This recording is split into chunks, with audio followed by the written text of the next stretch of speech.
Good morning, everybody. Today's story is an extremely different type of Cinderella, but it's always been one of the very favorite stories that I've read to my kindergartners over the years. The title is called Cinderella Skeleton, and the author is Robert Souci, and it's a rhyming story. I'll show you her picture. This is Cinderella Skeleton. Cinderella's skeleton dwelt in boneyard acres near the wood, third mausoleum on the right. Decayed, decrepit, what a fright! On the door a withered wreath invited guests to rest in peace. It was the pride of the neighborhood. So she lived in a cemetery. Cinderella's skeleton was everything a ghoul should be. Her build was long and lean and lank. Her dankish hair hung down in hanks. Her nails were yellow, her teeth were green. The ghastliest girl you've ever seen. Foulest in the land was she. Cinderella's skeleton's stepsisters treated her with scorn. Griseline was small and mean, and firmly packed with spite and spleen. Tall, bony Jane, a scatterbrain, was just as vile and twice as vain. They worked Cinderella from dusk till morn. There's her two stepsisters. This is her mother. Mother? Stepmother? Stepmother? Stepmother? Not sure. And there's poor Cinderella's skeleton.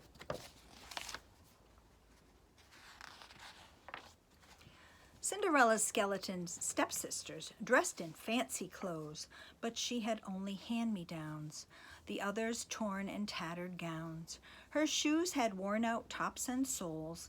In fact, they were so full of holes, they showed off all her bony toes.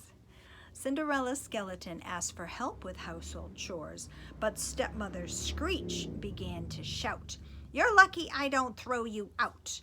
My girls are gems, you're common clay. How dare you think that they should streak the windows and strewn the floors?"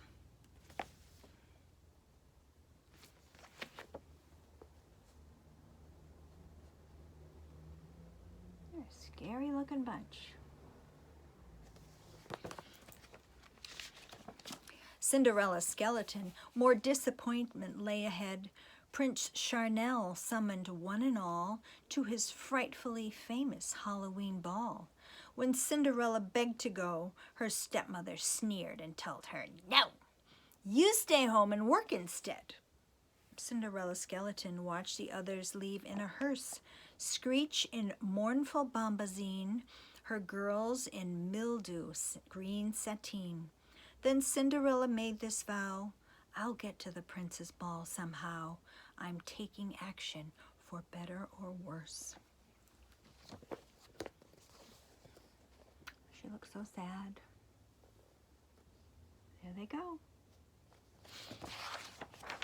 Cinderella's skeleton, off she marched without delay to the good witch in the wood beyond, who cast kind spells with a generous wand. The witch heard Cinderella's plea, then nodded, saying, "Bring to me some things I need, and right away." Cinderella's skeleton located what the witch required: a jack-o'-lantern, fiery-eyed, 6 rats in a trap held locked inside, 2 bats asleep in wings wrapped tight, a cat as black as a moonless night, exactly as the witch desired. And there's the witch. And there are the things that she needed. Cinderella's skeleton saw witch touch wand, tip-tap to wall. The pumpkin turned to a funeral wagon, the rats to nightmares, part horse, part dragon, the bats to footmen at the ready, the cat to driver holding steady, the steeds who sped her to the ball. "Cinderella's skeleton," the witch exclaimed, "you need new clothes." Her wand flashed magic to replace Cinderella's rags with a gown of lace. trimmed with silky bows and ribbons, while each wore shoe that showed her toes, became a slipper with a satin rose. Cinderella's skeleton was eager to be on her way, but the good witch said, "Before you go, there's one important thing to know. You must return before morning. If you fail to heed my warning, your joy will fade at break of day." She looks beautiful. What do you think?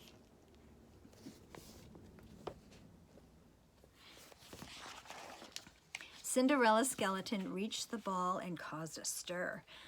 The guests all turned to stare at where she stood at the top of the palace stair. As she swept down, she heard the buzz of everyone wondering who she was. Then Prince Charnel bowed to her.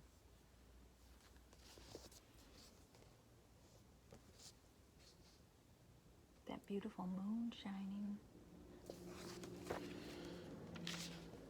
Cinderella's skeleton heard Charnel say, "Your beauty burns like bonfires ablaze at night.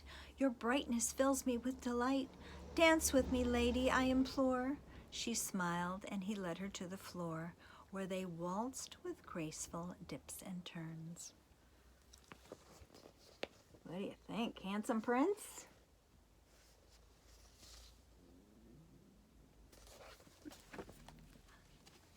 Cinderella's skeleton, gazing into Charnel's eyes, was so in love she was unaware of each hateful murmur and baleful glare that Screech, Bony Jane, and Griseline aimed at the lovers' tender scene. She danced till dawn first lit the skies. You see what's growing on her head? The dandelion.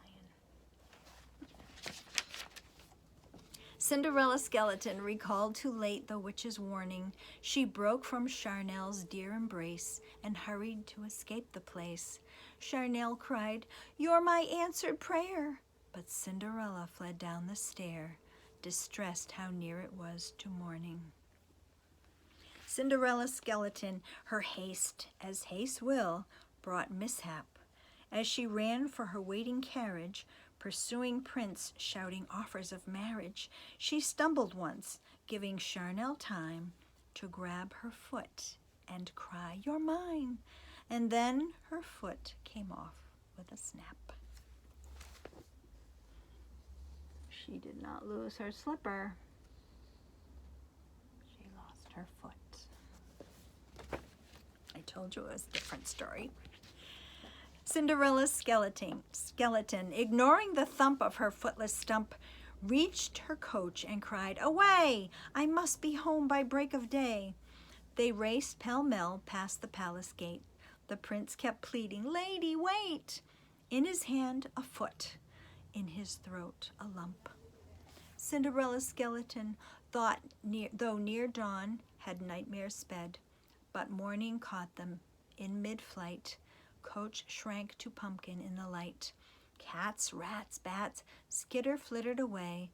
Ragged limping she faced the day, her heart still full, though the magic had fled. Oh no. Poor little girl, she's only got one foot. Cinderella's skeleton, her life grew day by day more grim. Her family worked her without rest. They knew Prince Charnel's mystery guest. She drudged, but halfway through some chore, she dreamed that she was on the dancing floor as Charnel asked her to waltz with him. Cinderella's skeleton, her image filled the prince's mind. His days and nights turned to a blur, whirling around with memories of her. So lovelorn, Charnel vowed, "I'll start a search for the one who stole my heart. She must be somewhere I can find." Cinderella's skeleton, "Until I find you, I will not rest," vowed Charnel, who traveled every place with her slippered foot in a velvet case. But no one, duchess, milkmaid, crone, could match footbone to ankle bone.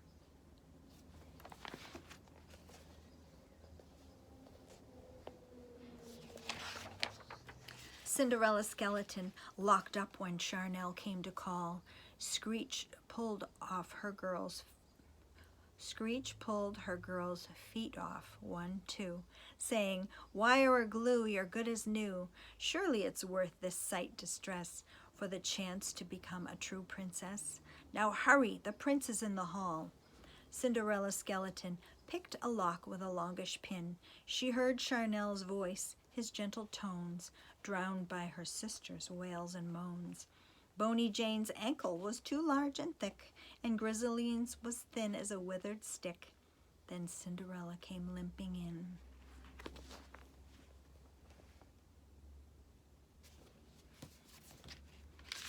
Cinderella's skeleton, while everybody stared wide-eyed, she bowed to Prince Charnel with this request: "Please let me take your marriage test."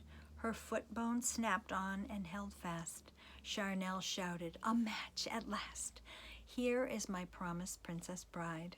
Cinderella's skeleton, the rarest gem the world has seen, your gleaming skull and burnished bones, your teeth like polished kidney stones, your dampish silk and dankish hair, there's nothing like you anywhere.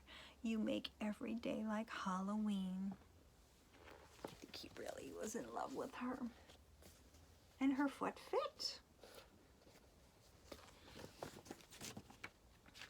Cinderella's skeleton was married to her prince, and they stayed happy ever after, their kingdom filled with love and laughter. Screech, Griseline, and Bony Jane just shriveled with envy and shrank to dust, and no one's seen them or missed them since.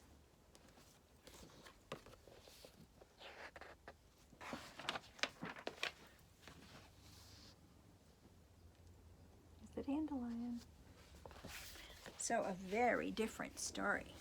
My chart is gone. Here it is. I found it. So what was her name? Cinderella Skeleton. And was there a fairy godmother? There was, an interesting looking one. Was there a mean stepmother and 2 stepsisters? Yes, there was. And did she get a beautiful gown from her stepmother? She did. It was made of lace. Was there a carriage made from a pumpkin? It was made from a jack-o'-lantern. Did she lose her slipper? She lost her slipper, but she also lost her foot in it. Prince Charnel was the handsome prince in this story. I don't know how handsome he was. And did they live happily ever after? Yes, they did. I hope you enjoyed our very different Cinderella story, and I hope it might become one of your favorites too. I'll be back tomorrow with another story.